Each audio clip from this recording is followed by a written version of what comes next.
Hello everyone, welcome back to my channel Wangshan lovers. और आज मैं आपके साथ क्रूल डेस्टिनी का नेक्स्ट पार्ट शेयर करने वाली हूँ। तो चलिए आज का पार्ट हम शुरू करते हैं। तो इससे पहले वाले पार्ट में हमने देखा था लैन शिया और वी यिंग ने एक दूसरे के साथ डांस किया था। वी यिंग को डांस बिल्कुल भी नहीं आता था, लेकिन लैन शिया वी यिंग पर अपनी पावर्स का यूज़ करती है, जिस वजह से वी यिंग को अपने पुरानी चीज़ें याद आने लगती हैं और वो उसके साथ डांस करने लगता है। वी यिंग और लैन शिया दोनों ही बहुत ही ब्यूटीफुली एक दूसरे के साथ डांस कर रहे थे। वांग जी भी ये सब देख रहा था। उसे कुछ समझ नहीं आ रहा था, लेकिन उसे ये सब चीज़ें बिल्कुल भी अच्छी नहीं लग रही थी। उसके हार्ट के अंदर पेन हो रहा था, लेकिन वो क्या कर सकता था? वो कुछ नहीं कर पाया। आखिरकार वी यिंग की आंखें पूरी तरह से ब्लू हो गई।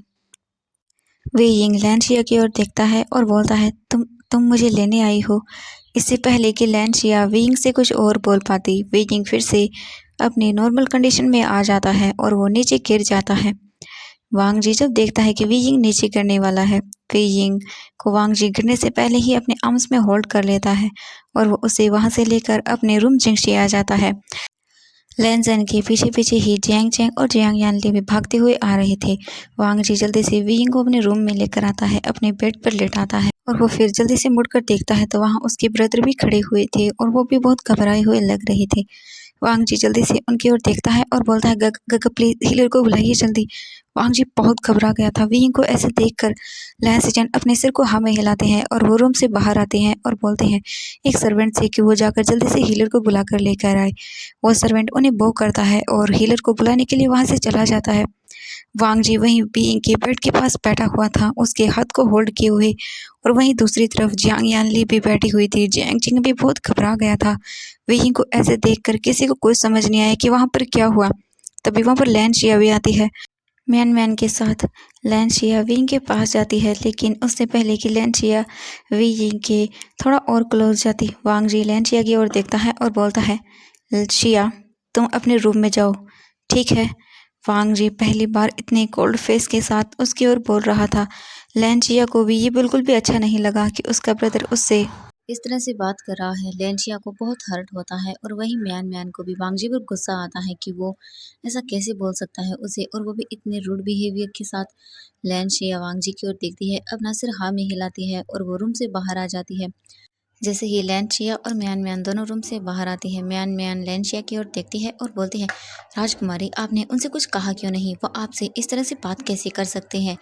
उन्हें कोई हक नहीं है कि वो आपसे ऐसे बात करे।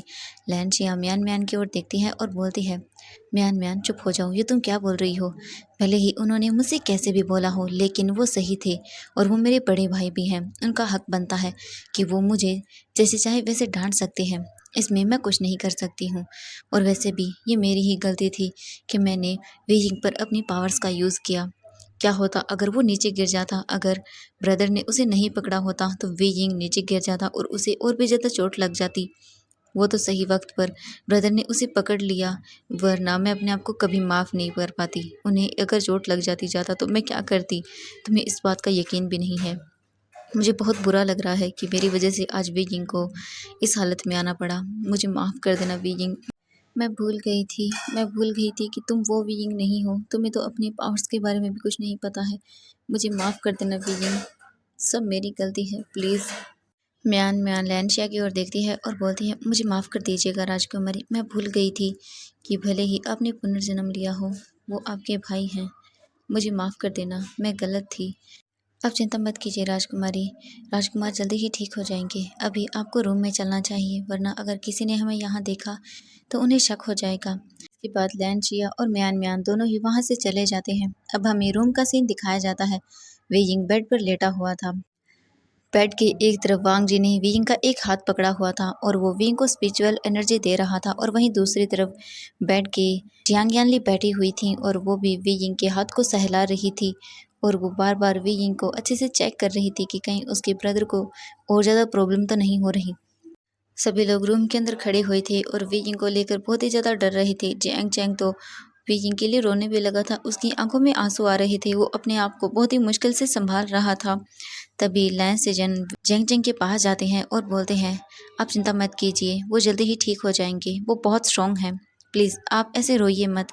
जेंग जेंग जल्दी से अपने आंखों से गिर रहे आंसू को साफ करता है और फिर वो लैन सेजन की ओर देखता है और अपने आप को रोने से रोकता है। इसके बाद वहाँ पर कुछ देर में ही हीलर आ जाता है। जैसे ही हीलर वहाँ पर आते हैं, वांग जी जल्दी से हीलर को वी यिंग के पास आने के लिए बोल देता है। हीलर कुछ देर वी यिंग को चेक करने के बाद अपनी जगह से खड़े होते हैं और वो बोलते हैं, आप सब चिंता मत कीजिए, ये ठीक है, बस किसी सदमे की वजह से ये बेहोश हो गए हैं, इन्हें जल्द ही होश हो जाएगा, आप चिंता मत कीजिए। मैं इन्हें कुछ दवाइयाँ दे देता हूँ, आप इन्हें ये दवाइयाँ पिला दीजिएगा और ध्यान रहे सभी दवाइयाँ इन्हें अच्छे से पिला दीजिएगा। अभी ये नींद में है तो शायद हो सकता है इन्हें दवाइयाँ पिलाना थोड़ा मुश्किल हो, लेकिन आपको इन्हें सभी दवाई अच्छे से पिलानी होगी। इसके बाद हीलर वहाँ से चला जाता है। जियांग यानली अपनी जगह से खड़ी होती है और वो वी यिंग की दवाई देने के लिए वहाँ से आगे बढ़ती है, लेकिन अचानक से उसे चक्कर आने लगते हैं और वो गिरने ही वाली थी। इससे पहले कि वो गिर जाती, जियांग चेंग उन्हें पकड़ लेता है और बोलता है, शीजे शीजे शीजे, ये आपको क्या हुआ? प्लीज़ प्लीज़ आप बैठ जाइए।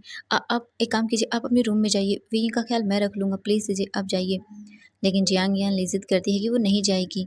तभी वांग जी अपनी जगह से खड़ा होता है और बोलता है, राजकुमार जियांग चेंग, आप इन्हें यहाँ से लेकर जाइए, वे इनको दवाइयाँ मैं दे दूँगा और आज रात इसे यहीं रहने दीजिए। मुझे सभी चीज़ें अच्छे से आती हैं, मैं भी इनका ख्याल रख लूँगा, आप चिंता मत कीजिए, आप सब जाकर आराम कीजिए।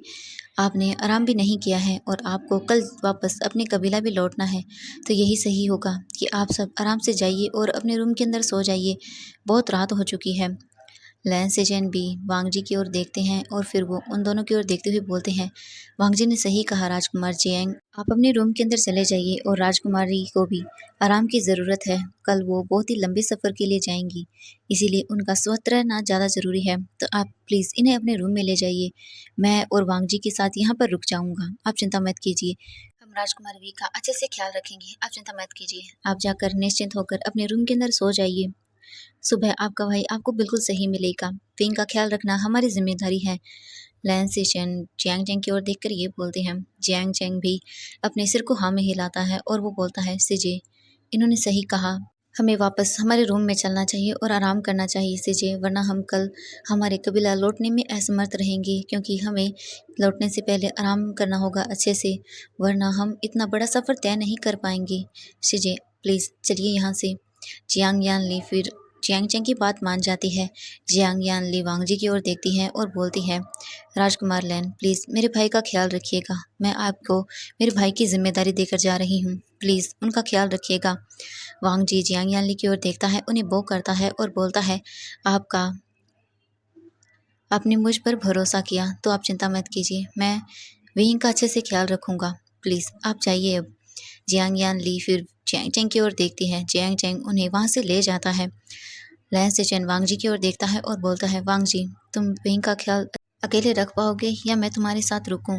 वांग जी अपने ब्रदर की ओर देखता है और बोलता है, गगा कोई बात नहीं, आप जाइए और आपको भी आराम की ज़रूरत होगी, आप जा सकते हैं, आपको और भी बहुत सारे काम करने होते हैं, मैं विंग का ख्याल रख लूँगा। इसके बाद लैन सेचेन वांग जी की ओर देखता है और बोलता है, ठीक है वांग जी। इसके बाद वो वहाँ से चला जाता है। वे यिंग अभी भी बेड पर बेहोश पड़ा हुआ था। वांग जी पीछे मुड़ता है, वे यिंग की ओर देखता है, फिर वो उन मेडिसिन की ओर देखता है। वांग जी जल्दी से जिंगशे से बाहर जाता है। कुछ चीज़ें लेकर थोड़ी देर बाद वो जिंगशी वापस लौटता है। जैसे ही वांग जी जिंगशी वापस लौट कर आता है, वो उन मेडिसिन की ओर देखता है। वांग जी जल्दी से उन मेडिसिन को एक बाउल के अंदर डाल देता है और उनमें डालकर वो वी यिंग को स्पून से पिलाने लगता है, लेकिन वो सारी मेडिसिन वी यिंग के माउथ के अंदर न जाकर उसके नेक से होती हुई वो सारी की सारी नीचे गिर रही थी, जिस वजह से वी यिंग की रोप्स भी ख़राब हो रहे थे।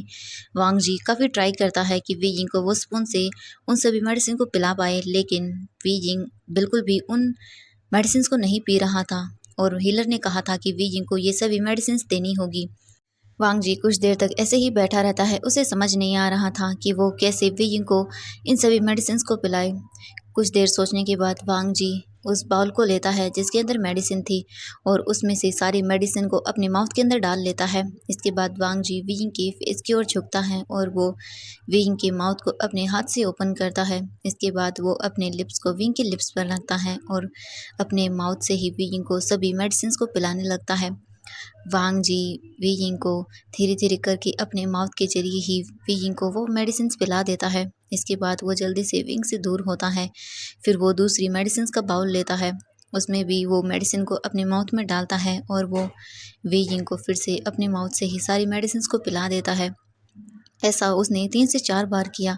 सभी मेडिसिन्स को अच्छे से पिलाने के बाद वांग जी जब लास्ट बार वी यिंग को देखता है तो वी यिंग अपने आइज़ को धीरे-धीरे ओपन कर रहा था। वांग जी जब ये देखता है तो वो बहुत ही ज़्यादा खुश हो जाता है और जल्दी से वी यिंग के फेस पर अपने हाथ को रखता है और बोलता है, वी यिंग तुम ठीक हो गए? वी यिंग प्लीज़ प्लीज़ मेरी तरफ देखो। वी यिंग धीरे-धीरे अपने आइज़ को ओपन करता है। वो वांग जी को अपने सामने देखता है। फिर वो अपने माउथ के टेस्ट को फ़ील करता है। वी यिंग के माउथ के अंदर इतनी सारी मेडिसिन लेने की वजह से उसका माउथ बिल्कुल कड़वा हो चुका था, जिस वजह से वी यिंग बहुत ही गंदे से फेस बनाने लगता है और वो बहुत ही ज़्यादा घबराने लगता है। वांग जी जब वी यिंग को ऐसे करते हुए देखता है तब वो बहुत घबरा जाता है और अपने हाथ को वी यिंग के फेस पर रखता है और बोलता है, वी यिंग क्या हुआ तुम्हें? प्लीज़ प्लीज़ मुझे बताओ, तुम ठीक तो हो ना? वी यिंग कुछ भी नहीं बोल पा रहा था, बस उसे बहुत ही गंदा लग रहा था। उसके माउथ के अंदर बहुत ही कड़वा टेस्ट था जो उसे इतना ज़्यादा बिटर लग रहा था ना कि वो बता नहीं सकता था। वांग जी बहुत ही घबरा जाता है और जल्दी से बोलता है, वी यिंग प्लीज़ प्लीज़ मुझे बताओ तुम ठीक तो हो ना? वी यिंग की ओर देखता है और बोलता है, वी यिंग मैं हीलर को बुला कर लेता हूँ, ठीक है? प्लीज़ प्लीज़ वी यिंग तुम अभी रुको, मैं अभी आता हूँ। वांग जी ये बोलकर वहाँ से जाने लगता है, लेकिन वी यिंग अचानक से वांग जी के हाथ को पकड़ता है और उसे अपने ऊपर खींच लेता है और उसे अपनी ओर खींच लेता है। वांग जी सीधा वी यिंग के ऊपर जाकर गिर जाता है और वांग जी और वी यिंग का फेस एक दूसरे के बहुत ज़्यादा क्लोज था। वांग जी वी यिंग की सांसों को महसूस कर सकता था अपने चिक्स पर, जो कि उसे बहुत ही हॉट फील करा देती हैं। वी यिंग वांग जी के फेस को देखता है और बोलता है, नहीं मुझे उसकी ज़रूरत नहीं है। वी यिंग ये बोलकर वांग जी के नेक को जल्दी से पकड़ता है और उसे अपने क्लोज करता है और वांग जी के लिप्स पर वो धीरे धीरे किस करना शुरू कर देता है। वांग जी भी फील कर रहा था जो टेस्ट वी यिंग की माउथ से मेडिसिन का आ रहा था, वही टेस्ट अब वांग जी की माउथ से भी आ रहा था और पहले से ज़्यादा वी यिंग को और कड़वा लगने लगता है, क्योंकि वांग जी ने अपने माउथ से ही वी यिंग को सारी मेडिसिन पिलाई थी, जिस वजह से वांग जी का माउथ भी उन मेडिसिन की वजह से कड़वा हो गया था। लेकिन वांग जी को ये सब चीज़ों की आदत थी तो इसे उतना ज़्यादा फ़र्क नहीं पड़ता, लेकिन वी यिंग को और भी ज़्यादा कड़वा लगने लगता है। वांग जी वी यिंग के नेक को पकड़ता है और वो भी उसे किस करने लगता है। वांग जी वी यिंग एक दूसरे को बहुत ही ज़्यादा हॉट और पैशनेटली किस कर रहे थे। वांग जी वी यिंग दोनों अब उस टेस्ट को भूल चुके थे, अब बस वो एक दूसरे के माउथ को टेस्ट कर रहे थे। वी यिंग को ये सब करते हुए बिल्कुल भी अजीब नहीं लग रहा था, उसे बहुत ही अच्छा लग रहा था जब वांग जी के लिप्स उसके लिप्स से टच हो रहे थे, उसकी टंग वी यिंग के माउथ में थी, उसे बहुत ही ज़्यादा हॉट फील करा रही थी। वांग जी वी यिंग काफ़ी देर तक इसी तरह से एक दूसरे को किस करते रहते हैं जब तक कि वो दोनों उस टेस्ट को बिल्कुल भी भूल न जाएं। अब वी यिंग को वांग जी के माउथ से वो टेस्ट बिल्कुल भी फ़ील नहीं हो रहा था, अब उसे बहुत ही अच्छा फ़ील हो रहा था जो टेस्ट उसे वांग जी के माउथ से आ रहा था। वांग जी वी यिंग अब बहुत ही ज़्यादा हाँफने लगते हैं, उन दोनों के ही लिप्स बिल्कुल रेड और स्वेलन हो गए थे एक दूसरे को इतने टाइम तक किस करने के बाद। वांग जी देखता है कि वी यिंग अब सांस लेने में बहुत ही ज़्यादा प्रॉब्लम हो रही है उसे, तो वो वी यिंग के लिप्स को छोड़ देता है। वांग जी वी यिंग से अलग होता है और अपने हाथ को वी यिंग के फेस पर ले जाता है, फिर वो वी यिंग के लिप्स पर देखता है जहाँ वांग जी के बाइट मार्क्स था। वांग जी वी यिंग के लिप्स पर अपने लिप्स को फिर से रखता है और एक सॉफ्ट किस करता है, तो फिर वो उससे दूर हो जाता है। वांग जी बहुत ही शाय फील करता है वी यिंग के फेस को देखकर। वांग जी वहाँ से जाने लगता है, लेकिन वी यिंग फिर से वांग जी को पकड़ता है और उसे अपने ऊपर खींच लेता है और बोलता है, लैन ज़ेन प्लीज़ मत जाओ। ये सुनने के बाद वांग जी की हार्ट बीट बहुत ही ज़्यादा फास्ट हो जाती है। उसने कभी नहीं सोचा था कि वी यिंग इस तरह से भी रिएक्ट करेगा। वांग जी वी यिंग को देखता है और बोलता है, वी यिंग तुम जानते हो तुम क्या कर रहे थे? वांग जी वी यिंग के फेस की ओर देखता है, उसके आगे वो कुछ नहीं बोल पाता। वी यिंग अपने हाथ को वांग जी के फेस पर रखता है और बोलता है, लैन ज़ेन मैं नहीं जानता, लेकिन मैं चाहता हूँ कि तुम मेरे साथ रहो। मुझे नहीं पता कि ये किस तरह की फीलिंग्स हैं, लेकिन मैं तुम्हें चाहता हूँ। वांग जी प्लीज़ मुझे छोड़कर मत जाओ। ये बोलकर वी यिंग वांग जी को हग कर लेता है।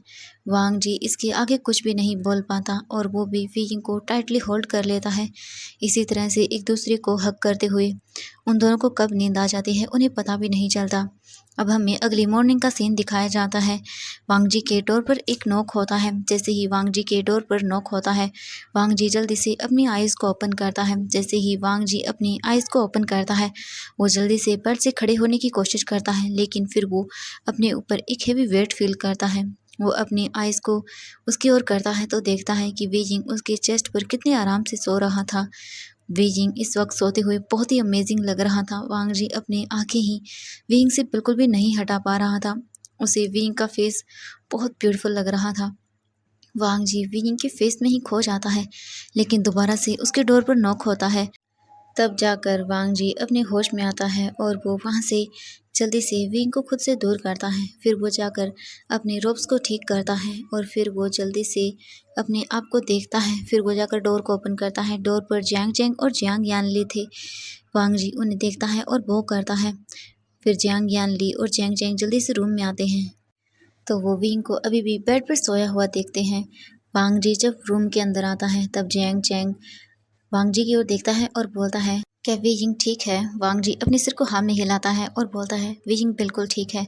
उसे कल रात को ही होश आ गया था। मैं आपको बताना चाहता था लेकिन मैं नहीं आ पाया। जियांग चैंग ये सुनकर बहुत ही खुश हो जाता है और जियांग यानली भी। तभी वो देखते हैं कि वीइंग अपनी आइज़ को ओपन कर रहा था। जियांग चैंग जैसे ही ये देखता है वो जल्दी से वीइंग के पास जाता है और बोलता है, वीइंग वीइंग तुम ठीक हो गई? वीइंग धीरे धीरे अपनी आइज़ को पूरी तरह से ओपन करता है, जियांग चैंग की ओर देखता है और एक स्माइल करता है और बोलता है, मैं बिल्कुल ठीक हूँ, चिंता मत करो। इसके बाद वीइंग बेड से खड़ा होता है और वो अपने रोब्स को ठीक करता है। इसके बाद जियांग चैंग वीइंग के फेस की ओर देखता है और बोलता है, वीइंग ये तुम्हारे लिप्स पर क्या लगा है? क्या तुम्हें चोट लगी है? वीइंग जब ये देखता है तब वो जल्दी से वांग जी की ओर देखता है। फिर उसे याद आता है और वो बोलता है, नहीं नहीं जियांग चैंग ये तो बस मुझे शायद चोट लग गई होगी, मुझे नहीं पता शायद। इसके बाद जियांग चैंग बोलता है, अच्छा ठीक है, अब तुम ठीक हो ना, तो अब रूम के अंदर चलो और जल्दी से तैयार हो जाओ, हमें वापस जाना होगा। मैंने पिताजी को खत लिख दिया है कि हम यहाँ से थोड़ी देर के अंदर ही निकलने वाले हैं। वीइंग अपने सिर को हाँ में हिलाता है। फिर वो वांग जी के रूम से चला जाता है। वांग जी वीइंग को वहाँ से जाते हुए देखता है। वीइंग जाते हुए एक बार मुड़कर वांग जी की ओर देखता है और एक स्माइल करता है। वांग जी वहीं पर खड़ा हुआ था और वीइंग को वहाँ से जाते हुए देख रहा था। तभी लैन सिचन वांग जी के पास आते हैं और बोलते हैं, वांग जी क्या तुमने वीइंग से बात की? वांग जी अपने सिर को ना में हिला देता है। लैन सिचन वांग जी के सामने आते हैं और बोलते हैं, वांग जी अगर तुमने अभी विंग से बात नहीं की तो शायद तुम कभी नहीं कर पाओगे। उसके जाने से पहले वांग जी उसे बता दो कि तुम मुझसे प्यार करते हो। कहीं ऐसा न हो तुम्हें हमेशा के लिए विंग को खोना पड़े। वांग जी मैंने जो कहा तुम समझ रहे हो ना? वांग जी अपने ब्रदर की ओर देखता है और बोलता है, ठीक है ब्रदर, मैं विंग को यहाँ से जाने से पहले सच बता दूंगा कि मैं उससे प्यार करता हूँ। इसके बाद लैन सिचन वहाँ से चले जाते हैं।